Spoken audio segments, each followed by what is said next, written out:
Double engine की सरकार double speed के साथ जन जन के विकास, सम्मान व सुरक्षा तथा युवाओं को रोजगार प्रदान करने हेतु पूरी प्रतिबद्धता के साथ कार्य कर रही है। इस श्रृंखला में युवाओं को नियुक्ति पत्र, 6000 युवाओं को टैबलेट, स्मार्टफोन एवं 357 करोड़ के ऋण वितरण हेतु गाजियाबाद में आयोजित कार्यक्रम में सम्मिलित हुआ।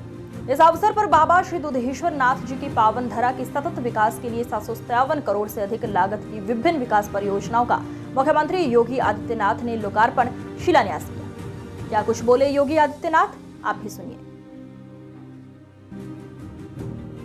और अभी तो हम लोग गाजियाबाद में एम्स दिल्ली के एक सैटेलाइट सेंटर की भी तैयारी करने जा रहे हैं। यहां पर गाजियाबाद में एम्स की स्वास्थ्य सुविधाएं इसी गाजियाबाद में प्राप्त होंगी।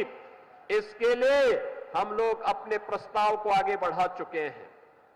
बहनों और भाइयों, आज गाजियाबाद उत्तर प्रदेश का पोटेंशियल बनता जा रहा है।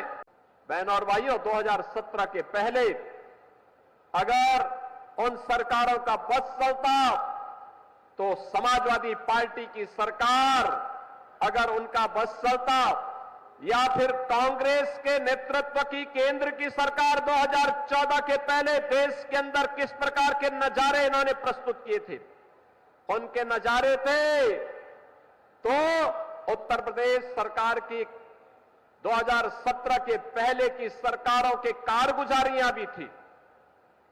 वे लोग आज दावे तो बड़े बड़े करते हैं, लेकिन इनके काले कारनामों को अगर आप एक एक करके देखना प्रारंभ करेंगे तो आपको एहसास होगा कि वास्तव में ये लोग केवल, इनके बारे में मुझे एक शायर की बात याद आती है कि नजर नहीं है लेकिन नजारों की बात करते हैं, जमी पे चांद सितारों की बात करते हैं।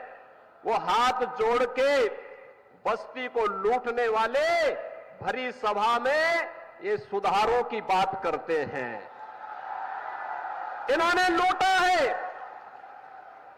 आप यूपी के अंदर ये जो दो लड़कों की जोड़ी गुमराह करने के लिए आई है, इन्होंने लूटने के सिवाय, अपने परिवार के सिवाय किसी का कोई हित नहीं किया है, कभी नहीं किया है, कभी नहीं किया है।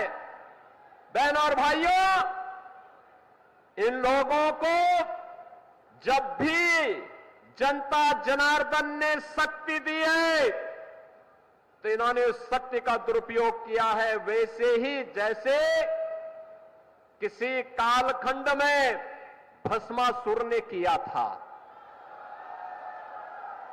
आपकी ताकत से ही आपकी आस्था पर प्रहार। अगर केंद्र में कांग्रेस की सरकार हिंदुओं को दबाने के लिए सांप्रदायिक विरोधी कानून लाने का काम कर रही थी, देश में राम सेतु को तोड़ने का कार्य कर रही थी, अयोध्या में राम मंदिर के मार्ग में बाधक बन रही थी, देश के अंदर कश्मीर में उग्रवाद को पनपा रही थी, देश की सुरक्षा में सेल लगाने का काम कर रही थी, तो समाजवादी पार्टी भी तो उसी के नक्शे कदम पर चल रही थी।